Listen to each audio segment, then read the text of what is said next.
Okay, so we'll be live on our Facebook page. Is there a Present Truth online study? And we are happy to have you today as we continue on with our series on prophetic insights. Napaka palad po natin dahil dito po ay napag-aralan po natin ng mga propesiya. At hindi lamang propesiya, actually, it's a history that has universal application in our lives today. Okay? So we will share on okay. Okay, it's now on my timeline. I cannot share in my page anymore. So it will be directly on my timeline. Okay. So so welcome and happy day today as we continue on with our study on prophetic insights on the book of Revelation. Nandito na po tayo sa isang bahagi po ng mga churches na nangyari po at mayroon po siyang karampatang kasaysayan na kung saan ay kung nangyari po yan original sa mga taga Asia Minor ay sa kasaysayan po ay nangyari din po. Kaya't atin po yung pag-aralan sa mga oras na ito. Okay? So ito po yung ating pag-aralan, Prophetic Insights on Sardis. Sardis is uh, the fifth church. Panglima po siya na iglesia, no? Na natala po dito sa Revelation chapter 3 verses 1 to 6. So may 6 verses lang po siya. At itong church na ito ay the church that had fallen asleep. Pagkatapos po nagkaroon ng compromises, tapos nagkaroon po ng dark ages, yung compromises kasi mga kapatid, ayon po ay mga taga-Pergamum. Yung una, ating napag-aralan po ay yung Efeso. Yung Efeso po ay mayroon po siyang kahanga-hanga, kakit-akit na karakteristik. Pero iniwan niya po ang una niyang pag-ibig. Kaya nga po ay pinapabalik po siya doon sa una niyang pag-ibig na kung saan ay mapanumbalik po ang kasigasigan. Pangalawa po ay ang Smyrna, the sweet smelling na kung saan ay naging faithful po sila hanggang sa kamatayan. Halos wala po siyang pinuna sa mga taga-Smyrna because handa po silang mamatay na idepensa po yung katotohanan, no? Ang sunod ay yung Pergamum o Pergamos na yun po ay nagkaroon po ng compromises at dahil sa introduction of some of the false teaching.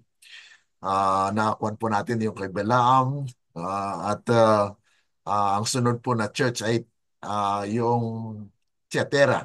Yung Tiatira naman po kahapon ay napag-aralan po natin na doon po nagkaroon ng dark ages, ano? Nagkaroon ng madilim, masaklap na kasaysayan po sa mga iglesia na kung saan ay pinagbawalan po yung pagbabasa ng Biblia. That was actually 538 after 1798. Yan po yung Dark Ages.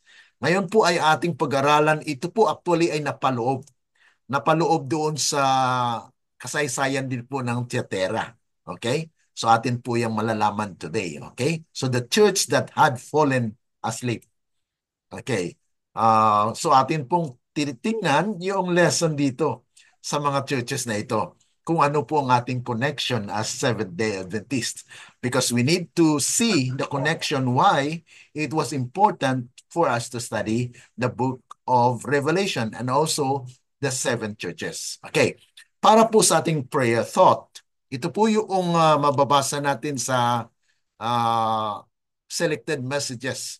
Book 1, page 121. Ito pong pagkasabi, a revival of true godliness among us is the greatest and most urgent of all our needs. To seek this should be our first work. There must be earnest effort to obtain the blessing of the Lord, not because God is not willing to bestow His blessing upon us, but because we are unprepared. Ang Panginoon po actually ay talagang handa na magbigay po ng pagpapala, no? Ngunit ang kanyang bayan po ay unprepared to receive it. Our Heavenly Father is more willing to give His Holy Spirit to them that ask Him, that are earthly parents to give good gifts to their children. But it is our work by confession, humiliation, repentance, and earnest prayer to fulfill the conditions upon which God has promised to grant us His blessing. So nais ng Panginoon na atin pong matanggap yung pagpapala. Ngunit mayroon din pong kaakibat na part ng tao na kung hindi po siya willing to receive God's blessing, then God will not bestow upon His people. Kaya kailangan po natin ng koneksyon sa ating Panginoon na magkaroon po tayo ng decision or our choice that will warrant that God will bestow the blessing. Kaya sabi po rito, a revival need to be expected only in answer to prayer. So we need to pray. That revival, ang revival po kasi mga kapatid ay ito po yung renewing of the mind or yung pagbabago o paggising, awakening from the dead situation. Kaya nga po itong ating pag-aralan ngayon ay the church that had fallen asleep. Kaya kailangan po ng tinatawag revival, pagkabuhay muli. While the people are so destitute of God's Holy Spirit, they cannot appreciate the preaching of the word. But when the Spirit's power touches their hearts, then the discourses given will not be without effect. Guided by the teachings of God's word, which with the manifestation of His Spirit, those are in the exercise of sound discretion. Those who attend our meetings will gain a precious experience and returning home will be prepared to exert a helpful influence. Kaya nga po ang pananatili at patuloy po na pakikisama o pag-aralan sa platform dito sa Prophetic Insight, mga kapatid, ay magkaroon po tayo ng precious experience na maranasan po natin na makawaw po tayo. Bakit? Nakita po natin yung kagandahan po ng salita ng Panginoon nating maunawaan. Okay? So ang focus po ng ating panalangin sa hapong ito, pray for spiritual awakening in our personal lives and the church. Ask for the Holy Spirit to help us overcome spiritual deadness. So yan po yung kinakailangan natin na kung saan ay may mga tao din at mga kapatiran na kailangan po natin idalangin at ganun din po actually yung sa ating sarili. Seek a true and living faith, not just an outward profession. Marami kasi mga tao na they just professed but yet there is no change in the life. Sabi nga po sa Desire Wages, I'd like to share this one. Desire Wages, page 226. Sabi po roon, the gospel should be presented not as a lifeless theory, but as a living force that changes the lives of those who believes. So yun po mga kapatid, yung ebanghelyo ay dapat po ipresenta, hindi lamang siya walang buhay na teorya, kundi ito po ay kapangyarihan, living power the changes na nagbabago po ng ating buhay because we need to be awakened by the truth because the word of the Lord is life and spirit. Kaya ito po ang magbibigay sa atin ng buhay. Tayo po ay manalangin. Dakila at mabagin po naming Ama na nasa langit ka, sa muli kami po ay lubos na nagpapasalamat na kami po ay inyong tinipon virtually upang patuloy po na naming pag-aralan ang mga makahulang pananaw dito po sa aklat ng Revelation, especially dito po sa Church of Sardis. Nanaway Panginoon ay makakuha po kami at makapulutan po namin ng aral upang sa ganun Panginoon na kami po ay magkaroon ng pagkabuhay muli mula sa pagkatulog. Amin pong inaasahan na inyong basbas ang siyang aming maranasan. Mangusap po kayo, Panginoon, sa aming mga kapatiran at ganon din po sa aming personal na buhay upang kami po ay mabuhay ng ayon lamang po sa inyong kalooban. Ito po ay aming dalangin sa pangalan ng aming Panginoong Yesus. Amen. Okay, so dito po tayo sa ating pagpapatuloy. Okay, the purpose of the study. Ang layunin po ng pag-aaral nito is for the message to Laodicea is a solemn warning to a church that appears alive but is spiritually dead. So, maari na ang ating iglesia po ay makikita natin na alive. Alive with all the activities that is going on, but yet spiritually dead dahil ang kanilang ugali, ang kanilang pakikitungo sa kapwa, ang kanilang approaches sa tao o sa kanilang mga kapatiran ay hindi po makitaan ng tunay na pagmamahal. So, it is actually spiritually dead, no? Na hindi po siya katulad po ng mga taong hindi po nag-guide, no? Na dapat ay pinapatnubayan po tayo doon sa tunay na pagbabago ng ating mga buhay. Okay? And then we need also to understand the historical and prophetic significance of Sardis. Ano ang pagkaimportante po ng Iglesia ng Sardis? Ang mensahe nito para sa atin. Recognize the spiritual dangers of complacency and a dead formal religion. Yung kampante na yung tao ba na he doesn't know na siya pala ay patay. Kaya matunghayan po natin dito sa mensahe po sa mga taga-Sardis. And then examine God's call to revival for His people. Claim the promise of victory for the overcomers. So mayroon din pong promises ang Panginoon na kanyang ipagkaloob sa mga taong nagtagumpay. Okay? Now, what are the messages? Ano po yung message sa Sardis? Ang una po dito mga kapatid na bahagi sa mensahe sa mga taga-Sardis ay pinakilala po ni Kristo. Ano? These things said He that had the seven spirits of God. So ito po ay yung talagang nagpapahayag po ng Panginoon ay may kumpletong pagpahayag ng katotohanan na kung saan ang Espiritu pong ng Diyos ay nagpahayag ng mga bagay na sa ikalalago ng kanyang bayan. And the seven stars, I know thy works, that thou hast a name, that thou livest, but art dead. So ito po mga kapatid yung kalagayan ano na nakikita na siya'y buhay. Ngunit ano po mga kapatid, siya'y patay.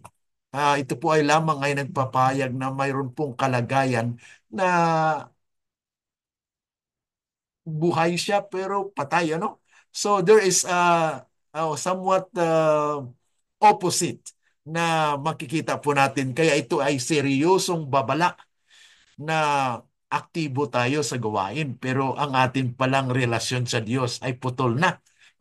So yan po ay makikita po natin yan sa kasaysayan ng mga iglesia. Kaya nga po ang layunin ng ating pag-aaral ay alamin at atin pong tukuyin kung alin po doon ang nais ng Panginoon natin pong matutunan dito sa pag-aaral sa mga mensahe sa mga taga-Sardis. Okay. At sabi nga po rito na ang una dito na ang kalagayan, okay, ang kalagayan po ng Sardis, okay, na siya po ay may pangalan. Sa pangalan lang siya. So this is actually in name. May mga membro sa iglesia, mga kapatid, na nominal Christian or nominal SDA. Sa pangalan lang po ay membro siya sa iglesia. Pero siya pala ay patay. So ibig sabihin, ang connection nito mga kapatid ay personal na kalagayan po ng tao sa iglesia sa ngayon. Na sa pangalan lang, they are Seventh-day Adventists, but yet are they obedient? Are they reflecting the message of the Seventh-day Adventist? Yan po yung tanong natin, ano? So, ipinakilala po ni Kristo ang kanyang sarili bilang siya ay may kapuspusan ng Espiritu at may kapangyarihan sa iglesia. So, the seventh spirit is a complete light that is actually guiding the church. Kaya yun po yung pagpapakilala ni Kristo dito. Kaya ang Iglesia Sardis ay may reputasyong buhay, ngunit ito'y spiritual na patay. So, mayroon din sa ating iglesia sa ngayon na ang kanyang reputasyon siya buhay, masigasig, talagang nagtuturo. Pero mga kapatid, pagdating sa kanilang pamilya, ay nag-aaway, panlabas lang pala po yun. So, patay po iya spiritually. So, ang mensaheng ito ay angkop sa mga taong yun.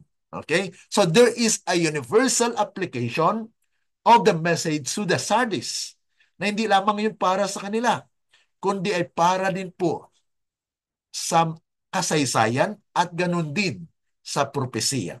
Okay? Kaya ang atin pong tema sa ating serye ay prophetic lessons from the seven churches, the Seventh-day Adventist connection. Na kung saan ay mayroon po tayong connection dito. Okay? So yan po mga kapatid yung kalagayan na pinapakilala po ng ating Panginoon sa mga miyembro sa Sardis. Now, punta po tayo dito sa review. Okay, ito po yung sumbat. Okay? Ano pong sumbat ng Panginoon? Kasi kilala niya ang kanyang iglesia. Ano po yung mga sumbat na ito? Itong sumbat na ito mga kapatid ay mayroon din actually nakikita na mayroong ebidensya. Okay? Sabi nga po rito, be watchful. Dapat magbantay, maging mapagbantay. At sabi rito, be watchful and strengthen the things which remain. Mayroon pang natitira sa kanya. Okay? That are ready to die. Na malapit ng mamatay, ano? Kaya nga po, dapat patibayin kung ano ang natira. Okay? For I have not found thy works perfect before God. So nakitaan na hindi po perfecto. Hindi po siya sakdal. So ibig sabihin mga kapatid, may kakulangan. Ganon din po ang kalagayan ng Laodicea sa ngayon. Mayroon po siyang kakulangan because they are just professing that they are rich but yet miserable. Naked. Yan po mga kapatid ay angkop sa kalagayan din po ng ating iglesia. Kaya nga po sabi rito na sapagkat nakikita o sabi nga po rito sapagkat hindi ko nasumpungan na iyong mga gawa ay sakdal sa harap ng Diyos. Kaya itong iglesyang ito ay nasa kalagayan po ng espiritual na pagkaidlip at kinakailangang magising. So the church was in a state of spiritual slumber and needed to wake up. Kaya kailangan pong magising. At alam nyo mga kapatid, may mga instrumento na ginamit o ang Panginoon para gumising ang makasaysayang iglesia. Okay. At atin po yung tukuyin sa pag-aaral na ito. Their works were incomplete before God, lacking true righteousness. Kaya nga po, at this moment, God presented a message of Christ, righteousness by faith sa pamagitan po ni Martin Luther. Okay? That was actually 1517. At ito po ay saklaw actually. Kasama po siya sa Dark Ages. Ngunit mayroon po siyang gawain na magpapagising.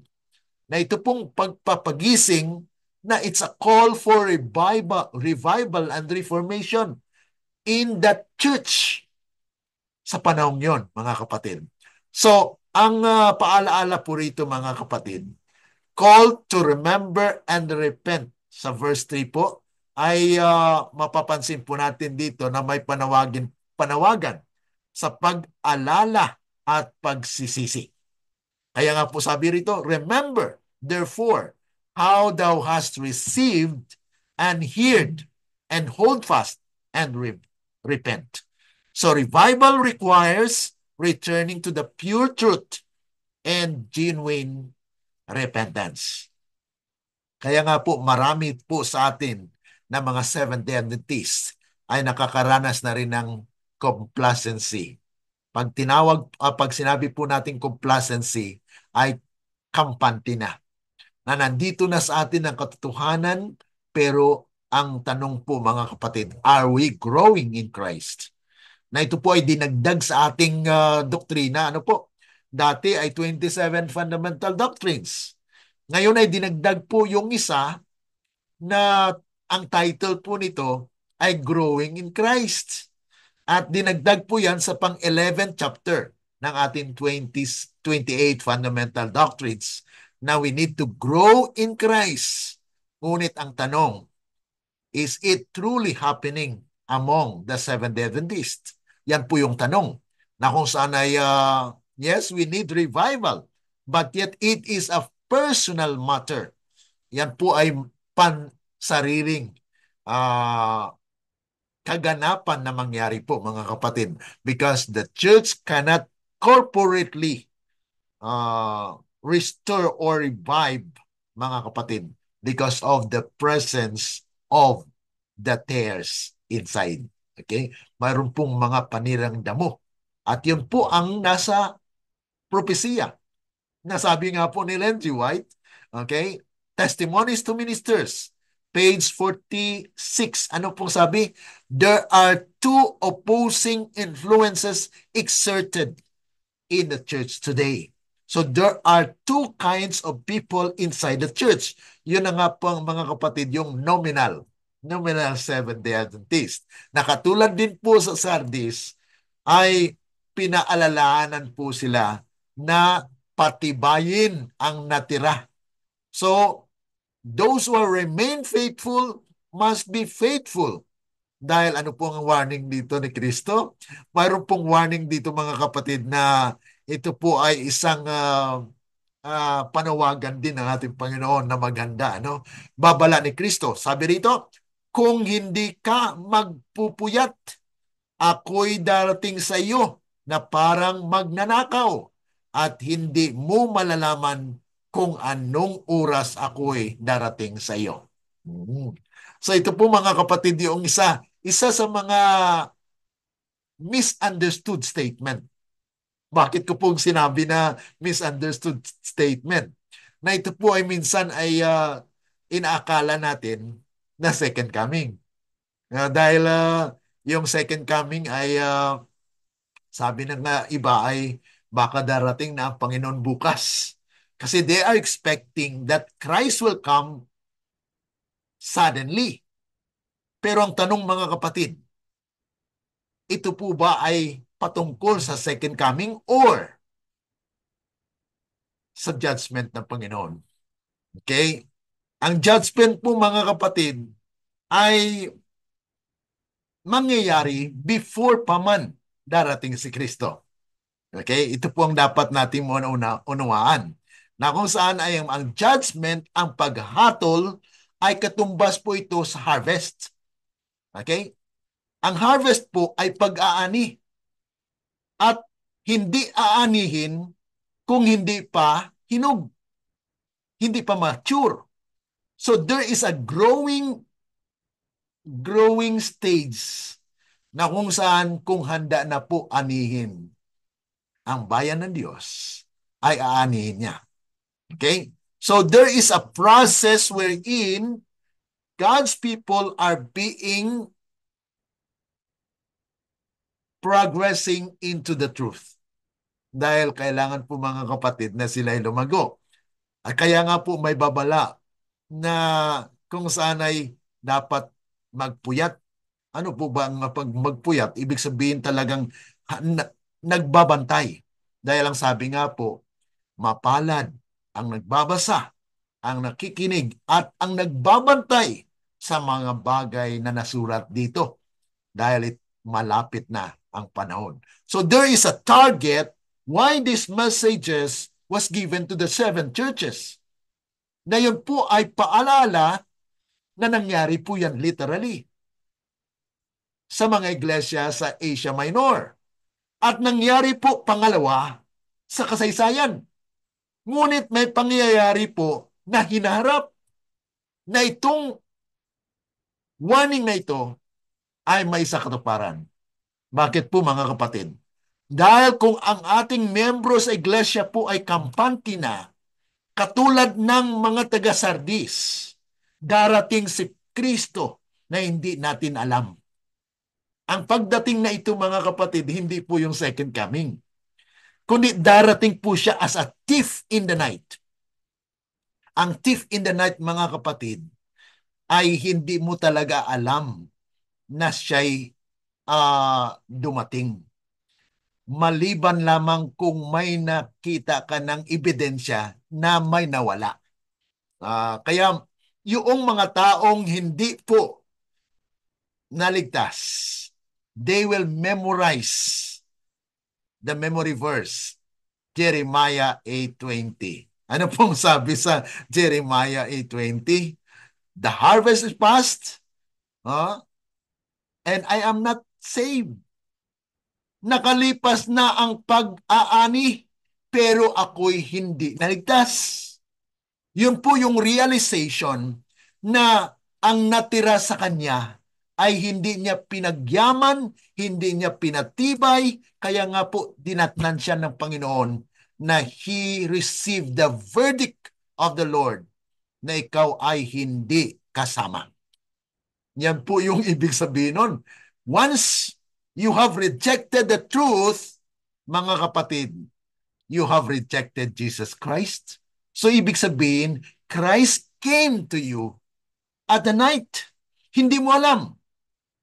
As a thief, He is coming to you na hindi mo nalaman na siya na pala yun. Dahil sinasabi ko mga kapatid paulit-ulit na sinasabi sa Biblia, John 14 verse 6, na sinasabi po, I am the way, the truth, and the life. Kung si Kristo po ang katotohanan at itong katotohanan ito ay ipinagkaloob sa kanyang iglesia at ang iglesia naman ay hindi tumanggap, yan po ang coming as a thief in the night na hindi nila alam na dumating na si Kristo sa kanila. That the verdict of the Lord will say to them, you have rejected me. I come to you by truth. Inihayag na ang katotohanan. Pero ang tao hindi po siya tumanggap. Kaya sa kapanahunan po ni Martin Luther, okay, when Martin Luther posted the 95 Theses about the righteousness by faith, si Tetzel naman mga kapatid at that time presented, actually mayroon din pong doktrina na yung salvation by works, na they are actually teaching indulgences na pwedeng pag magkasala ka ay ito ang gawin mo. So mayroong kabayaran, magbayad ka para mapatawad or mag-recite ka ng ilang beses. Yan po ang kanilang indulgence. Okay? Indulgences.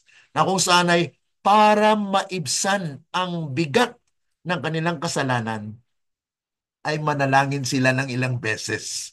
Yan po, doon po actually na dumarating yung mga yung false teachings na kung saan ay paulit-ulit na panalangin mga kapatid para maibsan ang iyong kasalanan. Yan po yung kanilang pananampalataya sa panahong yan, sa kasaysayan. At kahit ngayon ay nandyan pa rin. No? Kaya nga po itong sudden judgment mangyayari mga kapatid. Saan mag-umpisa? Sabi ni Peter, okay? First Peter chapter 4 verse 17. Saan po mag-umpisa ang paghukom ng Panginoon? The judgment of the Lord will start in the house of God. And the house of God is the Seventh-day Adventist because we have the signs. Mayroon po tayong tanda na pagiging anak ng Diyos. Saan po mababasa? Ezekiel chapter 20 verse 12 and 20 na ito po ibinigay niya po ang Sabbath as a sign for His people. Kaya nga po kung tayo nangingilin ng araw ng Sabat, tayo po ay kabilang sa mga anak ng Diyos. Yan po ang sabi ng Biblia. Okay, Ezekiel 20:20. Na sanctify them. Okay, ang sanctification mga kapatid ay ipinagkaloob dahil ang Sabat po mga kapatid ay sanctified by the Lord as well. Doon pa lang sa creation mga kapatid, iniwalay na po ng Panginoon ang araw ng Sabat para ipangilin at bigyan po ng kaluguran. Dahil yan po ay manifestation of God's power of creation. Okay. Now, ano naman po yung pangako ng Panginoon? Kung mayroon pong babala ang Panginoong Yesus, ay mayroon din po siyang tinatawag natin itong pangako na ni Kristo sa mga tapat na nalabi. Okay. Ang tanong mga kapatid, yung nalabi, sino ito? Alam natin mga kapatid, yung iglesia ng Sardis, matagal na panahon na yun. At ang nangyari po sa panahon ng 1517 up to 1798 mga kapatid, that is during the Dark Ages, matagal na po yun at lahat po sila nagkalamatay na. Oh. So ngayon, kanino ngayon mapakutungkol, maiugnay itong promise ng Panginoon? Kasi may promise po siya. Sabi rito, few have not defiled their garments. Okay, may ilan na hindi nadumihan ang kanilang kasuotan. Yan po mga kapatid, yung pangako ng Panginoon, ano? Mayroon ilan. Some believers remain faithful and pure despite the general decline. Kaya makita natin mga kapatid sa iglesia na hindi po lahat ay talagang bumabagsak. Kundi mayroon iilan na mga taong tapat sa Panginoon. Kaya nga po, pinapahanap ng Panginoon sa kanyang mga lingkod. Hanapin ninyo ang nawawala sa Israel. Kaya tayo'y nananatili sa iglesia. Yan po yung purpose. Bakit hindi tayo pinapaalis sa iglesia? Because this church, the Seventh-day Adventist, is the true church of God, where God will actually have His judgment na kanya pong hatulan ang ating iglesia because our church has all the light that has been given na ipinagkaloob po mga kapatid para sa atin. Kaya dito na sabi rito, they shall walk with me in white for they are worthy. So yun po yung mga kapatid, sila'y magsisilakan na kasama ko. At alam natin mga kapatid, yung the 144,000 are actually following Jesus whithersoever He goeth. Kaya nga, ito ay directed to the final fulfillment of this promise na kung hindi man yan nangyari po sa kapanahunan ng mga reformador, ay mangyayari po yan sa hinaharap. Kaya nga po, magpatuloy. Kaya nga sabi ni Ellen G. White, mga kapatid, sinugo ng Panginoon na maging mensahero sa ating iglesia na let us strive with all the power that God has given us to be what? To be among the 144,000. Why?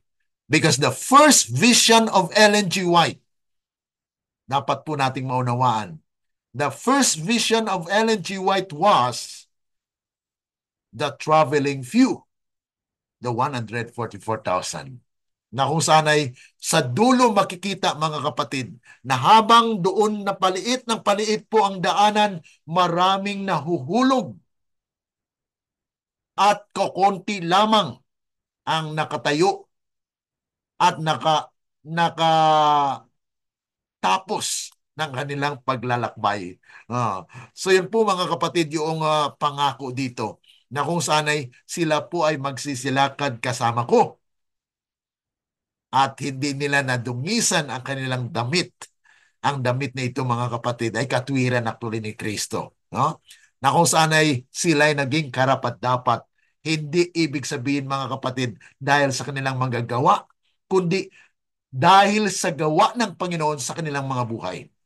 It is the power of God for salvation of men na kanyang nagawa po yan. Kaya ang gantimpala dito, mga kapatid, there is a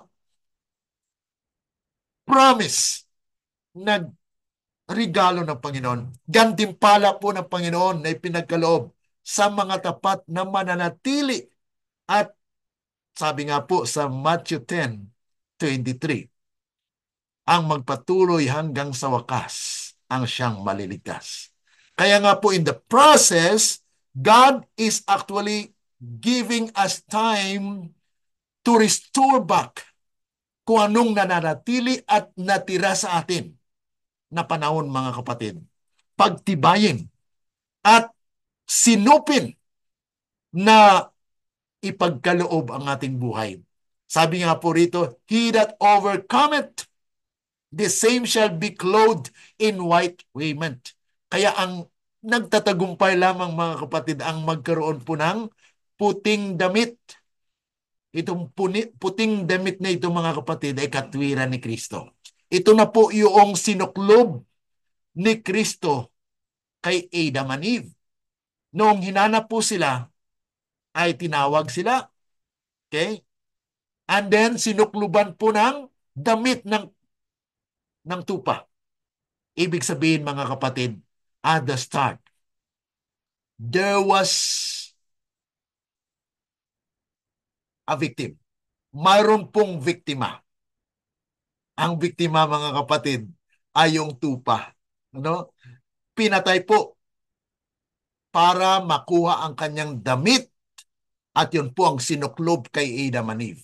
And that was a representation of Jesus Christ. Kaya nga po, in entering the kingdom of God, the kingdom of grace must put in place. Kaya nga po ang biyaya ay it was instituted after Adam and Eve sinned. Dahil yung damit ng tupa na yun po ay simbolo ng katwiran ni Kristo na it was actually the institution of grace that anyone could enter the kingdom of God. Kaya nga po sa ating pag-aaral, mga kapatid, ang kingdom of God is actually a generic name. Bakit po? May tatlo po siyang stages. May tatlo po siyang phases. The first one is the kingdom of grace. The second one is the kingdom of righteousness. And the third one is the kingdom of glory. The kingdom of righteousness is the time where we are right now. That God wanted that His people will exercise righteousness. And that is where judgment comes. Kaya nga po mayroong suddenly come into the temple. Yung coming in the temple, mga kapatid, ay it was misunderstood as the second coming of Christ. Na they are expecting baka ang Panginoon darating na bukas. No, mga kapatid. Jesus Christ coming has its own time frame. Mayroon po siyang time. Mayroon pa nga pong mangyayari na sandilo. Hindi po ba? Mayroon death decree. Mayroon po pong tinatawag na pag-pour out ng 7 last plagues. Ngayon, maniwala tayo na baka darating ng Panginoon. Narinig ko yun, mga kapatid, before pa. Dati pa, marami ng mga taon na they are expecting for the second coming of Christ as sudden. Pero mga kapatid, hindi naunawaan ng sudden come into the temple is the judgment of the Lord in His house. In the church, God is judging the church na kung tayo ba ay namumuhay na may katwiran. Pag i-present po itong mensaheng ito, you will be attacked. You will be accused. You are not teaching what we teach. Kaya mga kapatid, yung mananatili at maging overcomer, sabi rito, ay damitan po siya ng puti na damit. Their names will be what? Will not be blotted out of the book of life. Kaya nga po, next week, ay mayroon pa po isang segment ng ating pag-aaral na yun po ay introduction actually sa ating pag-aaral sa The Book with the Seven Seal. The Book with the Seven Seal, mga kapatid, was also misunderstood by most of the people of God. Ngunit dito po sa ating pag-aaral sa prophetic insights, we will dig deeper into the mine of truth. May minahan po ng katotohanan na hindi nabubuksan. Kaya nga po, may mga tao po talagang mahilig magbasa ng spirit of prophecy, and they will be guided as it was actually the purpose of God that we can have the eyes of. Yung eyes of, mga kapatid, yun po yung pambukas sa ating mga mata na makita natin, tama nga no. Yan po yung work and the ministration of the spirit of prophecy na karamihan po sa atin, especially sa North American Division, mga kapatid, 7% of the Seventh-day Adventists are reading the spirit of prophecy. So anong nangyari sa ating iglesia, mga kapatid? There are some introduction of false teaching in the church na kung saan it creeps na nanatili at pumapasok po sa ating iglesia. Kaya nga po sabi ni Kristo, Christ will confess those people who will stand for the truth and they will be vindicated. Sila po ay magkaroon ng verdict. Ang verdict po, mga kapatid, you will be righteous. Yan po yung establishment of the kingdom of righteousness where no more sinners among God's people. Kaya nga po sabi ni Ellen G. White, ito po ay salita niya, mga kapatid, na pinagkaloob ng Panginoon sa kanya because that is actually the gift of the prophecy. Sabi niya po, let us strive with all the power that God has given us. So it means, mga kapatid, the power that God provided is for us to overcome and to be among the 144,000. Pero magkaroon po, mga kapatid, ng debate regarding the 144,000. Because the people, when they hear 144,000, it's not our teaching. Mga kapatid, the first who brought this message to the church is Ellen G. White. Why? Because she was given a vision. The first vision of Ellen G. White was regarding the 144,000. And they are expecting that they are among the 144,000. And Ellen G. White says, mga kapatid, sa angel, I want to stay here. Ano po yung mga kapatid? Nakita ni Ellen G. White na kaaya-aya at kaganda-ganda ng lugar na yon. Pinapasok po siya doon sa vision. Vision po yung mga kapatid na hindi po literally. Ano? So Ellen G. White has shown a vision that he enter into the place where the 144,000 alone can enter. Yun po pinakita sa kanya. At sabi niya, I want to stay here. Pero anong sabi po ng anghel? No, you have still a work to be done. Pag bumalik ka sa lupa, if you are faithful in doing your work, you will be with the 144,000. So ibig sabihin mga kapatid, sa Ellen G. White hindi siya among. Hindi siya kabilang. Bakit po? Dahil sa Ellen G. White po ay namatay. So those who are dead under the third angel's message will be resurrected. They will have eternal life. Ano pong sinabi ni Ellen G. White? Testimonies for the Church, Volume 7, page 17, paragraph 4. Many of us will rest in our graves. But when the call comes in the kingdom, we may take the work once more. So there is still a work during the time of the loud cry. Kasi sabi po sa early writings, 277, that there is another angel that will give force and power to the third angel's message. And if it is another angel, then it is the fourth angel, mga kapatid. So the fourth angel's message is actually to give force and power to the third angel's message, and it will swell into a loud cry. And the earth will be lightened with God's glory. That is the establishment of the kingdom of glory, partially. Why? Because God's people will be reflecting the glory of Christ's righteousness. Kasi pag darating po si Kristo, kasi may statement po na gagamitin dyan, ano? Na the final establishment of the kingdom of glory is when Christ comes in the clouds of glory. Tama po yun. Final po yun. Or the full establishment. Pag sinabi mo po mga kapatid, full establishment, therefore, there is a partial for that. Okay?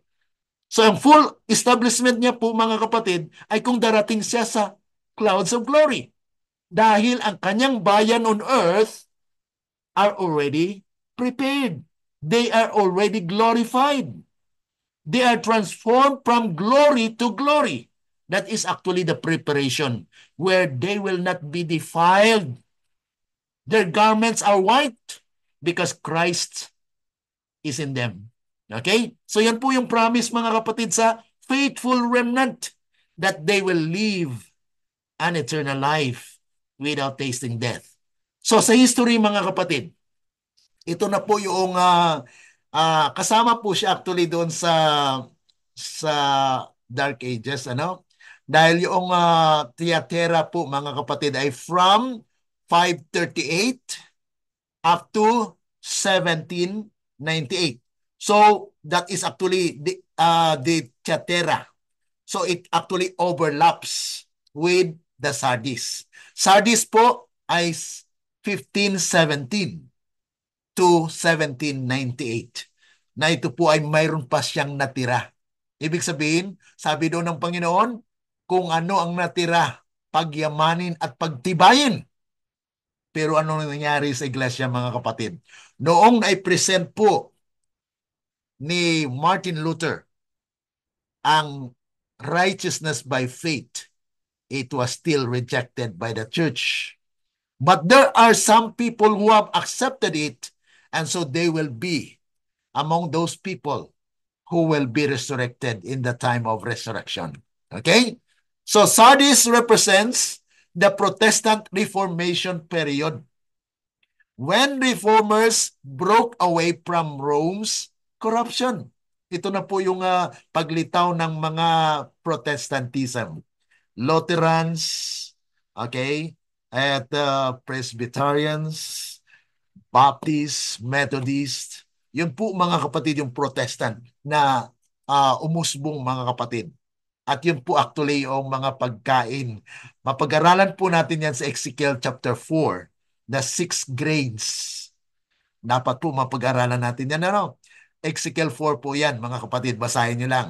The church had a name Protestant, but became spiritually dead due to what? Formalism and compromise. Ano pong nangyari, mga kapatid? Sinunod pa rin kung ano ang araw ng pagsamba. Hindi po ba? Dahil Sunday was actually, according to the church, Sunday is the institution of the Roman Catholic Church. We believe that we as Christians ay yun po ang sinasamba, araw ng pagsamba. At yun po actually ay napag-aralan po natin sa kasaysayan na it was a first decree or first Sunday law of Constantine na kung saan ay binalin po from Saturday to Sunday. Kaya nga po, there is still compromises na may pangalan na Protestantism or living. Nagprotest against the church. Pero ganun pa man, mga kapatid, patay pa rin po siya, no? So the movement started strong with leaders like Luther and Calvin, but later lost its spiritual fervor. Yan po ang nangyari sa kasaysayan, ano? Okay, now, ano pong sinasabi sa Spirit of Prophecy? Na may connection po sa atin ngayon. Ito po yung sabi. Sa Council to Stewardship. Okay, sabi po rito, in obeying the Savior's injunction, our example will preach louder than words. Ibig sabihin, mga kapatid, action speaks louder than words. So ang buhay natin kung may pagbabago kahit hindi ka na magsalita, nakikita sa buhay. Okay? The highest display of power of truth is seen when those who profess to believe it give evidence of their faith by their works. So ang ebidensya, mga kapatid, na nakikita sa kanilang mga buhay, yun po yung kanilang pananampalataya na tunay. Okay? So, those who believe this solemn truth should possess such a spirit of self-sacrifice as well rebuke the worldly ambition of money worshippers. So ito po, mga kapatid, yung makikita sa buhay. Ano? Kaya nga po atin pong pansinin na bagamat marami po sa ating mga nagbibigay ng mensahe, magaling, fluently preaching the message, but yet tingnan natin ang buhay. Okay? Hindi ako exempted dyan, mga kapatid. Ano? Hindi tayo nagmamalinis, kundi we are striving with all the power that God has given us. Na ibinigay po ng Panginoon sa atin na we need to strive with all the power. Kaya mayroon time na tayo po ay nababagsak o natutumba, ngunit ganun pa man, bangon lang, patuloy, strive. Kaya nga po tinawag na strive dahil nandun po yung isang struggle, isang tinatawag nating great controversy between evil and good. Okay? Now, a warning against spiritual formalism. It is a solemn statement that I make to the church. Ito po yung statement ni Ellen G. White, ano?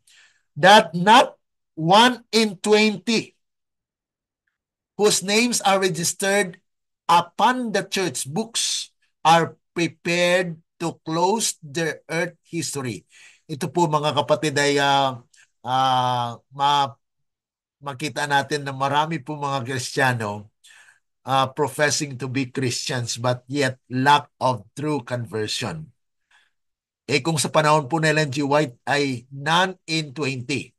Mayroon din po siya actually statement na not 1 in 100. And later, mayroon po siyang sulat na not 1 in 1,000. So ibig sabihin, palala ng palala ang kondisyon po ng ating iglesia. Kaya nga po, itong mensaheng ito ay pinahayag para mapaalalahanan po tayo na we need to wake up. We need revival. Sabi rito, blessed are they that mourn, for they shall be comforted. The great need of our soul is the presence of Christ. Only Christ can bring life to a spiritually dead church. Ang kailangan po natin ay si Kristo. Yes, nandyan nga tayo sa iglesia. We are a member of Seventh-day Adventists. Pero mga kapatid, ang tanong, is Christ within our lives? Si Kristo po ba ay nandyan sa ating mga buhay? Na kung minsan mga kapatid, pag i-present po itong mga mensahe na hindi po in harmony with them, you will be accused of being an offshoot, being servants of Satan, like that. So they will call you names and you will be targeted na you are not a member of the church.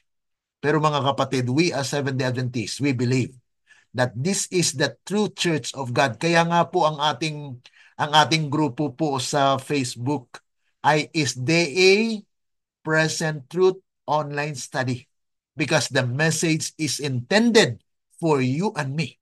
Para sa atin. Dahil mahal natin ang ating iglesia. Hindi tayo po nag-atake sa ating church. Marami po mga reform actually na nagsasabi na ang church ay Babylonia, and it is false. Hindi po yan mensahe ng Panginoon. Our church is not Babylonia. Our church is Laodicea. Laodicean in the sense that kampante na ang membro. Tama na ako dito. Dito na ako. Yan po ang they claim to have all the truth. But yet mga kapatid, kulang. They are still poor, mga kapatid. Kaya, need for a revival. Sabi rito, the Lord can do nothing toward the recovery of man until convinced of his own weakness. Dapat makonbinsi po tayo na tayo'y mahina. Dahil yung mga mahina ayon sa propesiya. Zechariah chapter 12, verse 8. Ano pong sabi ng prophecy? Those who are weak among them will be like David, and the house of David as God. Kita niyo mga kapatid. So the glory of the Lord will be upon His people in the last days. That is a prophecy. Kaya nga, prophetic insight, yung pananaw makahula na sa propesiya mga kapatid, mayroon pong mga weak people. Sabi nga po rito, the Lord can do nothing toward the recovery of man until convinced of his own weakness and stripped of all self-sufficiency. He yields himself to the control of God. Dapat po ay makontrol tayo ng Panginoon. If you are not controlled of God, then you are controlled of Satan. Minsan mga kapatid, inatake natin ang Panginoon, na ang Diyos ay may sinasabi mga kapatid na kung ang Diyos ay kinokontrol yung tao, parang ginawa niya ang tao na robot. Mga kapatid, it's not. We need to acknowledge that without the control of God, we will be going to perdition. Yan po ang katotohanan. Na kung hindi tayo magpakontrol sa ating Panginoon, sa ating Diyos, ay mawawala po tayo. Because we are actually sinful. Tayo po ay nabahiran ng dungis ng sama ni Satan. That's why in this earth we are still struggling. Then he can receive the gift that God is waiting to bestow from the soul that feels his need. Kung ikaw kapatid, katulad po sa testimony lagi ni Brother Marshall, na I feel not worthy because ganito yung situation ko, talagang kulang ako, talagang ganito ako. Yes, that is true. Napakaganda po yan mga kapatid. We acknowledge that we are nothing. Wala tayong kakayanan. Ngunit pasalamat tayo that there is God na nagbigay po sa atin ng pag-asa na ito pong mensaheng ito ay papalakas sa atin. Sabi rito, from the soul that feels his need. Atin pong bang naramdaman na tayo may pangangailangan? Then the Lord is at your side. He will provide you your needs. Nothing is withheld. Wala pong ah, talagang ibigay tugo-do po yan. Hindi niya itatanggihan, mga kapatid, na ipagkaloob niya ang iyong pangangailangan. He has unrestricted access to him in whom all the fullness dwells. For thus saith the Lord, saith the high and lofty one that inhabiteth eternity, whose name is holy. I dwell in the high and holy place. Okay? With him also that is of contrite and humble spirit, to revive the spirit of the humble and to revive the heart of the contrite ones. Kaya mga kapatid, this is very important to acknowledge that we need God in our lives. Kaya nga po, Sardis represents a dead church. Patay na iglesia. Bakit patay po mga kapatid? Dahil spiritually, nothing. Yes, aktibo po liturgical. Mga liturgical, mga kapatid, sa church, mayroong sisimba ka lang, you are there to worship, to do this, to do that, but yet, mga kapatid, ang buhay natin ay hindi po nabago. Okay? So there is actually lacking na nominal Christians. Nasa name, Seventh Adventist, pero hindi tunay na bayan ng Diyos. Okay, the faithful remnant must overcome. As in the past, God preserves a faithful few. Ay sabihin nila mga kapatid na, kukunti naman yung 144,000. Mga kapatid, ang 144,000 is not the only one that will be saved. Yan po yung sinasabi natin, ano? Ang 144,000, yun po yung first fruit of the living, na hindi po sila makakaranas ng kamatayan. Ibig sabihin, kung ang Seventh-day Adventist ay namatay na matapat sa kanyang pinaniniwalaan, may pag-asa. Ibig sabihin, there are people will be saved from the dead. And there are also people that will be saved that they are living without tasting death. And the first fruit is the 144,000. Yun po mga kapatid yung ibig sabihin nun. Hindi po tinuturo na ang 144,000 lang ang maliligtas. No, that is wrong. Because that is the only first fruit of those who will be saved without tasting death. Pero kung namatay ang tao, na siya'y tapat sa Diyos, may pag-asa siya. Okay? So a small group will remain faithful and will walk in white with Christ, mga kapatid. Kaya warning dito, a sudden judgment. Darating si Kristo. As a thief, maari na mamatay ka bigla. Yan po yung as a thief. Ang paghukom sa iyo, tapos na. Dahil wala nang gagawin pagpatay ka na, kung ano ang buhay mo noong buhay ka, yun po ang basihan kung ikaw ba ay may kaugnayan kay Kristo o wala. Kaya nga po, daily ang ating pakikipagbaka. Pag manadnan ka ng kamatayan, that is close of probation, personal. Pero kung buhay ka mga kapatid at iyong niyurakan ang mensahe ng Panginoon, inatake mo ang katotohanan, then you are also closing your salvation. Bakit po mga kapatid? Ang niyurakan mo, salita ng Diyos. Salita ni Kristo yan, na pinagkaloob sa iglesia, ngunit iyong niyurakan at tinanggihan. Kung tinanggihan po ang katotohanan, katulad lang po na tinanggihan mo si Kristo. You have nothing to lose if you study and learn the truth. Kaya nga po in-encourage natin yung mga kapatiran, study to show yourself approved unto the God, rightly dividing the word of truth. Na nag-aaral po tayo mga kapatid. Okay? Now, ano pong natutunan natin dito? Ito po yung mga key takeaways kung ano po ang ating dadalhin mula dito sa ating pag-aaral. Sardis represents a Protestant Reformation era where spiritual decline set in. Nagkaroon na po ng decline. Nagkaroon nga po ng Reformation. Nag-protest pero umayon pa rin. Okay, yan po yung kasaysayan actually. Many had a name, Christian, but they were spiritually dead. Kaya applicable po ito sa lahat. Universal application. Seventh-day Adventist is not exempted. Now, there are Seventh-day Adventists who are spiritually alive. They are actually physically.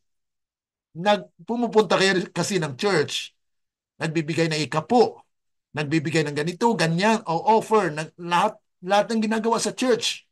May mga position. Pero mga kapatid, spiritually dead.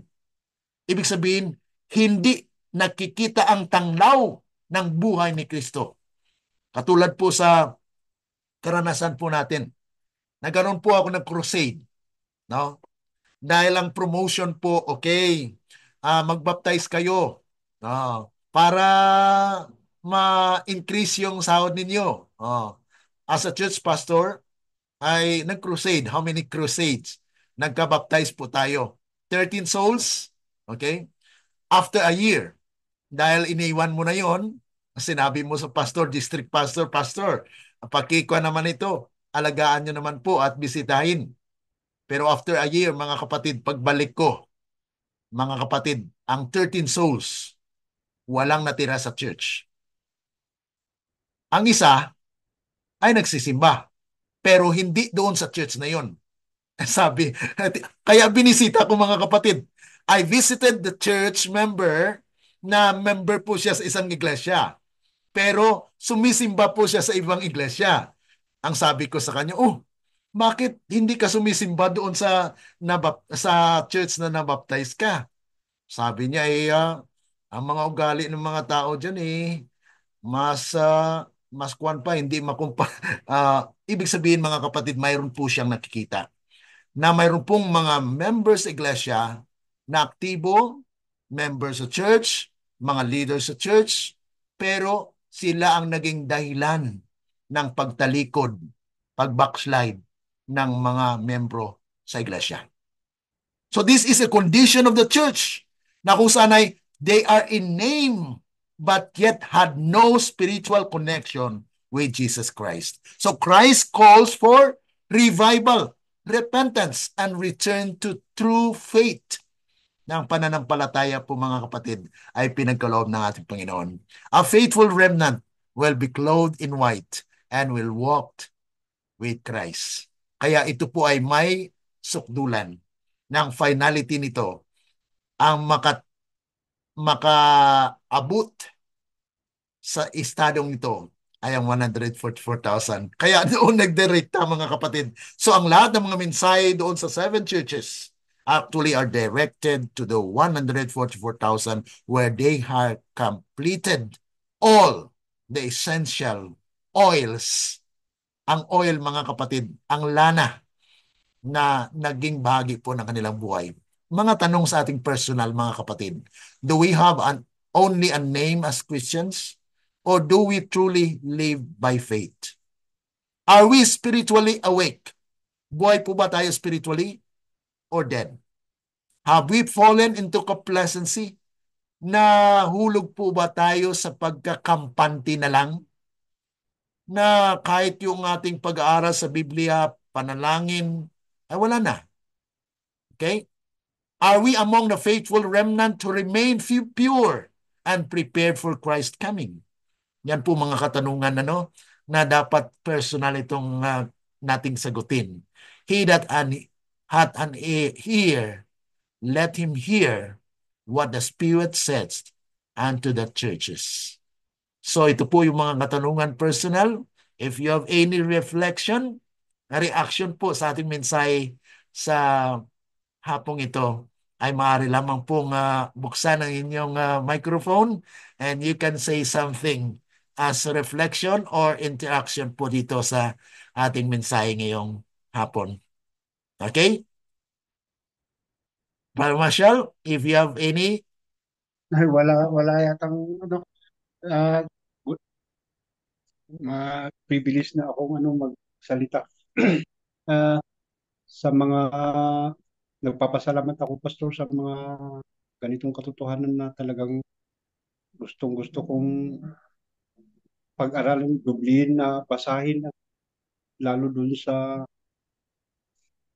ah, Shepherd's Rod ay gusto kong talaga kasi napaniwala ako talaga sa mga katotohanan na nagdagdag sa akin na totohanan naman na hindi ko ito napapakinggan dun sa aming iglesia at aking pagbabasa din ay hindi ko rin naisip ang mga ganito na Mm, Ngayon, pasalamat ako sa iyo sa tiyaga mo na nagbigay sa akin din ng ganitong liwanag. Kaya amen. lang hindi ko rin maraming dalawang isip sa karanasan ko na ngayon kung anong gagawin ko. Kailangan kasi alanganin talaga ang sitwasyon ko na Mm, kung parang gusto kong mag-country living o magsasama sa may lumalabas kasi din sa isip ko na halimbawa sasama ako sa ganitong kasi sila nga ang parang remnant na nagdadala ng katotohanan na tungkol sa 144,000 mm. sa unang harvest. Yes, the first harvest, yes. Ito lang actually, Ay, Brother Marshall, ano, sa lahat po ng mga Reformation o Reformed churches na akin pong napag-aralan kasi inaral ko rin po yung iba't ibang mga reform, ano.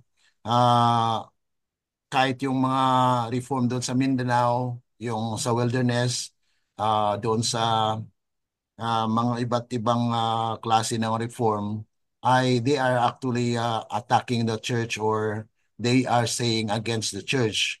But ito lang po yung mensahe actually na nakita ko po na katulad po sa sinabi ninyo, yung shepherd's rod. Yung shepherd's rod actually mga kapatid, it's a message na fulfillment po ng prophecy. Micah chapter 6:9. The Lord's quiet in the city. Hear ye the rod. Pakinggan po natin yung tungkod. And who hath appointed it? Eh walang iba po na magsasalita o magbigay po ng message na ito, kundi ang shepherd. Kaya sa John chapter 10 verse 11, who is the good shepherd? Jesus. Jesus is the good shepherd where he gives the message of the rod na every one of us must pass under the rod. Under the rod, ibig sabihin, we have been disciplined by the Lord. Discipline in the sense that ang rod, mga kapatid, mayroon po siyang yung shepherd ay pag lumayo po yung sheep, anong ginagawa ng shepherd? Okay, nilalapitan niya dito ka, dito ka. So they are guiding. So the shepherd's word message, mga kapatid, is a guide wherein God's people will be closer to Him. Hindi po yung pagpapalayo, hindi yung paghiwalay. Ang paghiwalay, mga kapatid, it is actually in a spirit na kung ikaw po ay labag sa katotohanan, then you are separated from God. Pero habang, mga kapatid, na tayo po ay nakikinig sa salita ng Diyos and we are in harmony with His will, then bakit tayo ihiwalay sa church? Di po ba? Minsan, mga kapatid, itong katotohanan ito po talaga ang mag-sanctify, set apart for a purpose. Dahil mayroon pong layunin ng Diyos, bakit hiniwalay ka? Ibig sabihin, hindi ko po nais mapaiwalay ako sa church. Bakit? Dahil ito ang totoong church. Pero anong ginagawa, mga kapatid? Tinutulak ka palabas. Because you will be rejected. Because once you preach the purification of the church, you will be attacked. You are not a member of the church. Mga kapatid, that is actually the situation that we are in right now. That God is purifying the church, kaya nga po yung stone sa Daniel 2, mayroon pong cut out. Cut out without hands. Yan po Mm. yung separation. Yan po yung tinatawag natin na yuning pag pagkwari sa mountain. Na yung mga bato doon na nakikita na nakinang, nalinis, at yun po ang dadalin sa pagtatayo po ng templo. Yan po actually yung significance ng ceremonial na yan, ano? Na ang pagtatayo po ng templo ni King Solomon ay yun po ay actually symbolical of the temple built by Jesus Christ, which Jesus Christ is the cornerstone. Di po ba? Si Christ po yung cornerstone na siya po ay tinanggihan, ano, tinanggihan ng mga Jews. Pero siya pala ang foundation. Kaya nga po nabuo yung Kristyanismo. Yung si Kristo na po yung cornerstone. Kaya naitayo po yan yung Kingdom of Grace. Yung Kingdom of Grace po, doon tayo papasok.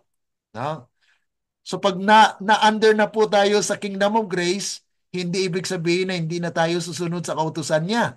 Dahil kung under tayo sa biyaya ng Diyos, sabi niya, if you love me, keep my commandments. Kaya nga po mayroong paghatol. There is a judgment that if you are disobedient to the law of God, then you are pronounced, you are not righteous. Because those who are obedient to the law are proclaimed or declared righteous. Because it is a manifestation of the love of Jesus that is in your heart. You love God, first of all, and you love your fellow man as yourself, second. So yun po mga kapatid, yung buo actually na pagkaunawa po sa kaharian ng Diyos. Na ang righteousness niya mag-reign when He has the verdict kasi may investigation. And then, when his people will be unified, the stone was cut out, it will actually what? Smote the image during the loud cry. And Yun then nga po, the stone will become a great mountain and fill the whole earth. That is Daniel chapter 2, verse 35. Na yung stone po mga kapatid ay lumaki at pinuno ang lupa. Kung yan po ang stone na si Kristo, ay mali na po mga kapatid. Dahil si Kristo po ay hindi aapak sa lupa. Ang stone po na pinag-usapan sa Daniel 2 ay smote the image at ang bato na yon naging malaking bundok at pinuno ang lupa. And that is actually unrefutable. Hindi po yan ma-refute kasi kahit ako talagang nag-aral po ako, pinundahan ko sa ayas. Ano bang original nating turo dito? Bakit nag-iba ito? Bakit ang tinuturo ay ang bato daw po ay galing sa langit? Eh wala namang mababasa sa Biblia na galing sa langit. Oh, nanggaling po siya sa bundok. Yung bundok sa Bible prophecy is not literal. It's actually symbolical of God's people. So there is a quarry in the church today na, na hinahanap po ng Panginoon ang tunay na sumusunod sa Kanya. Yan po ang ibig sabihin nun, na it was cut out without hands. There is no human intervention. Kaya hindi ikaw ang aalis sa iglesia. Ikaw ang yun, paalisin because the truth you stand for is the one that rejected. Okay? ang lumalabas na sa isip ko ngayon, yung maraming lumalabas na hindi ko alam kung negative o ano, kasi na napupunta nga yung ano, yung isip ko, yung katotohanan ay tungat talaga ang ano, katotohanan na mga hindi ko pa napakinggan at saka magdadala sa akin ng inspirasyon siguro na ano, na lalong lapit sa at ah, parang mag-accept, magpakumbaba sa Panginoon na siya ang magtatrabaho para sa akin. Pero meron din Amen. yung isip ko na kailangan bang sasama ako sa mabuo ng ibang pangalan at sasama ako although meron din yung ano, yung dapat lang kasi iba nga ang ginagawa ng iglesia, pero meron nga yung sasabihin ng isang isip ko na sa doon kaya wala ring samaan ng loob. Talaga bang pagmamahalan ni Kristo ang ma nandoon, at saka hindi kaya pwedeng dito rin sa iglesia na Seventh-day Adventist, tindigan mo lang yung mga katotohanan na ganito. Doon mga naglalaro sa isip ko na parang gano'n na may hindi kailangang magbuo ng isang pangalan, at saka doon sa isang pangalan na ah, nagsasabi ng katotohanan talaga, paniniwala mo ay katotohanan, ay talagang doon ay talagang sanctification ang buhay ng mga nandun, na wala nang samaan ng loob, wala nang ah, hindi kayang tumbahin ni Satanas yung ano, yung mga karakter ng mga nandoon sa Remnant Church na ganun. Oo. Actually, Brother Marshall, ano, habang nandito pa po sa ating kalagitnaan ng kaaway, there is a struggle, ano, kahit saan man. Dahil personal po yung struggle natin. It's not a corporate one. Dahil mayroon po tayong personal na karanasan na minsan ay magkaroon po ng misunderstanding o whatever, na ito po ay pakana ng kaaway para matinag ka kung ano ang iyong pinaniniwalaan. Ibig sabihin, there is a test for your faith and love. At yan po ang ating pinag-aralan na actually, na tayo lamang ay magtiwala, mag-trust sa leading ng Panginoon, na habang tayo po ay nananatili sa iglesia, ay nandun po yung ating character building, ano. Inano po tayo, sinasapsapan po ang ating character, na kilalanin natin ang Panginoon, na siya lamang ang ating pinaniniwalaan at walang iba. Ibig sabihin, the only hope for our salvation is Christ. Not even the church, not even the pastor, not even sino man, kundi si Kristo lamang, mga kapatid. Kaya ang pagtitiwala natin ay solely to Christ, na siyang magbigay sa atin ng tagumpay sa ating mga buhay. Okay? So, atin pa po yung dagdagan actually sa pagpatuloy po ng ating pag-aaral, ay maunawaan po natin yung iyong mga katanungan na yan. Ano? Okay, mayroon pa po Talaga, pa mga kapatid. Okay, bigyan naman po natin ng iba ng panahon po para makapagsilita. Brother Marshall, ano? Thank you. thank you, Pastor. Okay. Sige po, mayroon pa po ba reaction or tanong, reflection? Okay. Sister Susan, sige po. Yung pong about Sabat Apo, sige po. ay, ito ay may sign, yung binanggit po kanina ninyo Mhm. na ito po ay ah, katotohanan na ikaw ay kabilang sa anak ng Diyos Mhm. kapag yung tandaan ng Panginoong ibinigay niya mula sa Genesis 5:2, chapter 1 to 3, Oh. ay nahayag sa buhay mo at ipinaunawa ng Diyos na yung church na pinuntahan mo hindi perfecto, Mhm. Mhm. hindi pa complete, pero salamat po na merong Mga paglilinis, mensahe. Mayroong mga mensahe, ano, mga na mensahe naglilinis. na yung mensaheng iyon ay ini-strive po ng bawat isa sa atin Mhm. na ipaunawa sa atin ng Diyos, at hindi tayo manghihina doon sa nakikita sa simbahan dahil ang Diyos na nakakaalam sa puso nila kung talagang sila ay maliligtas. Kaya Amen. kailangan maging patience, merong strong ang kapangyarihan Espiritu Santo ay mahahayag upang makatayo na Mhm. hindi po sa sariling lakas at kakayahan, dahil sabi po ng Lord ay ang simbahan ay nakatayo sa complacency, hindi po nakalakad sa truth, kundi kampante na sa na talagang may alam na lahat Mhm. na mga nagtuturo. Mhm. Pero nananampalataya po akong marami, marami sa loob na pinili ng Diyos. Amen. At yung pong 144,000 hindi po kukonti, yung po ay talaga pong maraming bilang at Oo. hindi po natin alam ang kalooban ng Diyos para dito. Kaya yung complacency po ay nais ng Diyos na ipaunawa sa atin na pag tayong maging kampante, pag tayong maging kampante sa ating kalagayan dahil wala tayong alam, Hmm. tayo humiling sa Diyos, na patuloy na yung kahinaan natin ay isurrender natin dahil wala tayong magagawa sa sarili natin. Amen. Malibang yung truth ay magmanifest sa atin at tayo makwari ni Lord Amen. at tayo maging isang living stone Hmm. doon sa Daniel 2. Amen. Salamat po, hindi po talaga ito naunawaan ng bawat naririnig ko po na SDA dahil Hmm. ang lagi ko pong naririnig sa mga kapatid nila ay bakit ang karakter nila iba.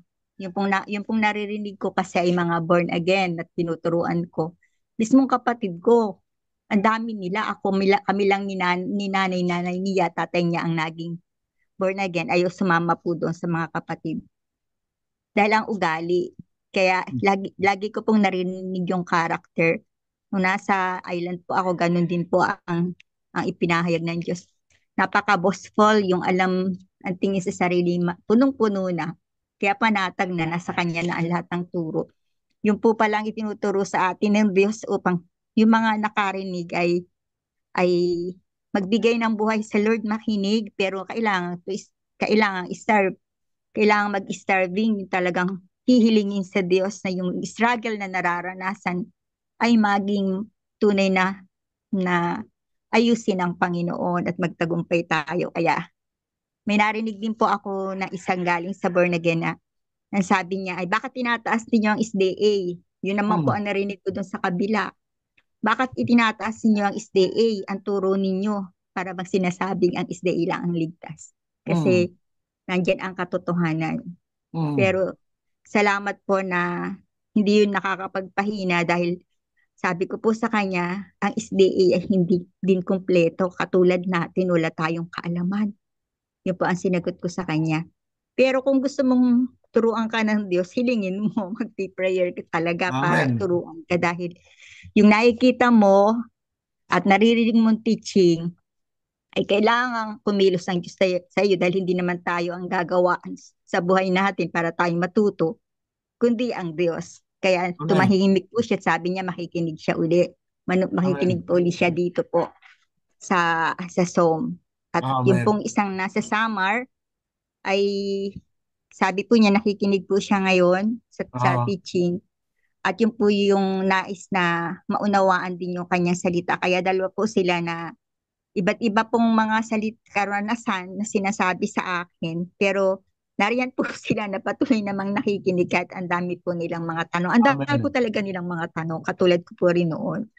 Aha. Kaya salamat po na may mensaheng ganito na ang Chateria ay dito pala po kami nang galing sa Protestant world at talaga pong sinasabing magising dahil patay. Hmm. Kaya nakakalungkot Nag-protest. po pero salamat po Oo. sa Lord na ang faith po ang patuloy na makahayag kung totoo Oo. nga po na kakalakad sa kanyang kalooban. Kaya salamat po sa mga verses, Zechariah chapter 12 verse 8. Kahit siya ay nagsasabing mahina at tutulungan siya ng Diyos, Zechariah 8:20, na yun po yung harvest time. Sabi po rito, nabasa ko, Oo. ay nakalipas na. Yes, Ano po nakalipas ba na yung yung summer. nakalipas na? Summer ended. The harvest is Opo, past. And I am not saved. So realization po 'yan na magsisisi sila. Narinig ko na yan pero hindi ko natanggap kaya nawala na ako ngayon. So they will memorize that one. Na opo, the summer is ended, the harvest is past. Now I am not saved. Sorry, wala nang pag-asa. Kaya habang may panahon talaga ay pagyamanin ko anong natira dyan. Di ba yan po ang mensahe sa Sardis, ano? Na mayroon pa namang natira na pagkakataon na dapat pagyamanin, pagtibayin, at mananatili na matatag. Okay? amen po. Salamat Maraming po. salamat po. At Sister Marisa, welcome po pala. Nakita po namin na kayo po ay pumasok po dito at magpapasalamat po at purihin ng Panginoon na kasama po namin kayo. At sa atin din po mga kapatid, kaibigan na sumusubaybay po sa ating mga pages sa dito po sa ating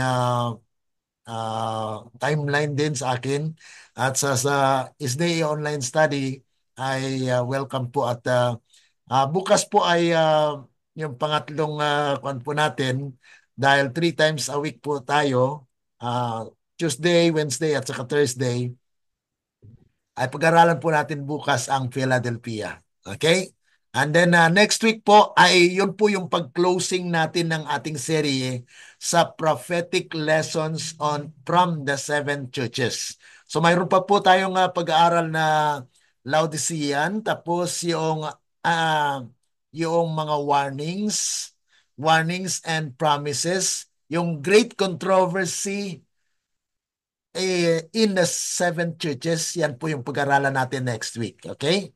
And then, sa sunod na week na uli, ay pag-aralan po natin yung seven seal. The book with the seven seal. Napaka-importante po nun kasi marami po ang mga misunderstanding as misinterpretation po diyan sa seven seal na yan. Okay? Mayroon pa po bang pahabol bago tayo mag-close sa prayer? Brother Marshall, do you have any more? Maraming salamat sa patient mo, Pastor, at God bless kami sa Yes, tayo po ay talagang nagpapasalamat din po sa Panginoon na binigyan tayo ng pagpakumbabang loob na atin pong mabigyan na pansin po ang mga katanungan at mga kaibigan po natin. Talagang binigyan po natin ng pagkakataon ito na at least makakontribute din po tayo bagamat nagsubra po tayo sa panahon. Ngunit pasalamat po ako na matyaga po kayo na nakikisama po at nakasama po namin kayo. At sa atin din po mga kaibigan, mga kapatid na sumusubaybay, we are happy to have you as well. Okay? So let's close with a prayer. Dakila at mabagin po naming Ama na nasa langit, kami po ay lubos na nagpapasalamat na kami po ay inyong ginabayan sa aming pong pag-aaral dito sa Prophetic Insights on the Book of Revelation. Amin pong napag-aralan ang mga makahulang pananaw po dito sa Iglesia ng Sardis na ito pala ay hindi lamang may literal na application, hindi lamang historical application, kundi mayroon din po siyang universal application na ito ay makahula at prophetic na amin pong sinusubaybayan. Salamat Panginoon sa pag-asa na inyong pinagkaloob na mabuo niyo po ang inyong bayan na magtagumpay sa lahat ng mga hamon sa bawat anggulo po ng mga kasaysayan sa buong kapanahunan. Amin inasahan na kayo po ang mangusap sa bawat puso upang kami po ay magkaroon po ng katatagan sa aming pananampalataya at magkaroon po ng kaligtasan sa inyong kaharian. Ito po ay aming dalangin at pinasalamatan dahil lamang po sa matamis na pangalan ng aming Panginoong Yesus. Amen. Let the words of our mouth and the meditations of our hearts be acceptable unto thy sight, O Lord, our strength and our Redeemer. Amen. Amen po. God Amen. bless. God bless Amen po. po. God bless po. Sister Salamat Mary po. Ann, Sister Vanji, Sister Marisa. God bless po. Thank you po. God Salamat po. bless, Amen po. salamat. Okay, Brother bye. Jen, Amen Yes. po. tatawag ako sa iyo mamaya ha. Opo. Importante lang. Okay, Sige, sige sige. po, sige po. Okay, God bless. Bye-bye po. Bye. Bye-bye po.